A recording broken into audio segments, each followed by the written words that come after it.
before using CBM.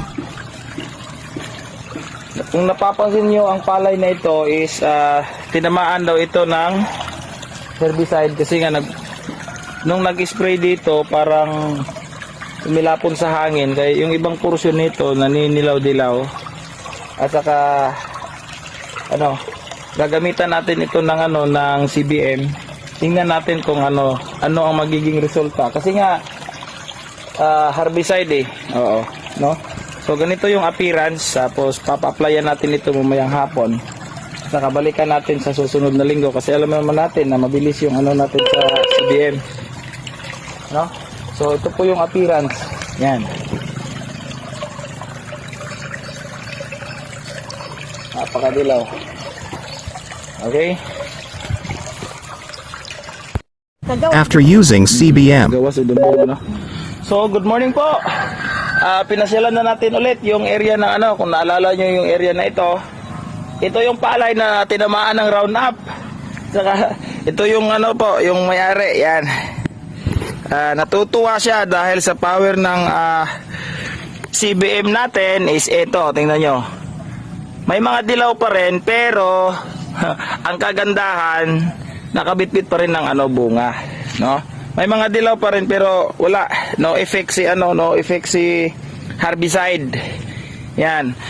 Tinamaan niya ang mga dahon. Oo, yan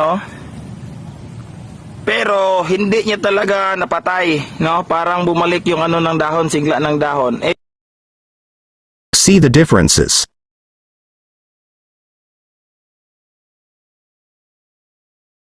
Halina kayo at makiisa sa aming layunin na gamutin at ibalik sa dating sigla ang lupa.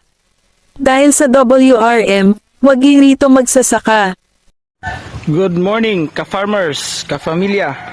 Lalong-lalo na kay Sir William. Ito na po yung fish pan sir na nilagyan natin ng CBM. No? Ito na po yung appearance after 4 days. Yan. Naglulumot na po siya. Halos lumot na po lahat. Yan. Nilagyan po ito ng 20,000 na fingerlings. Tilapia po yung laman nito.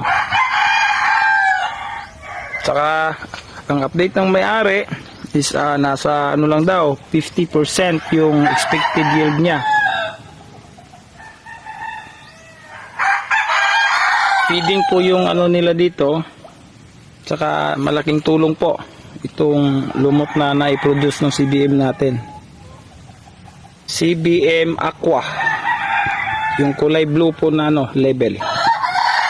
Isang piraso lang ginamit dito o 1 litro lang. Kasi nga nasa 500 square meters lang ito at saka yung protocol natin is nasa 700 square meters. No?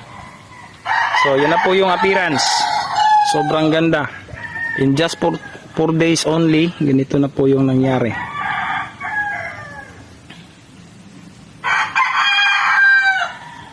Ito po si Kapamilya Eman ng Bohol.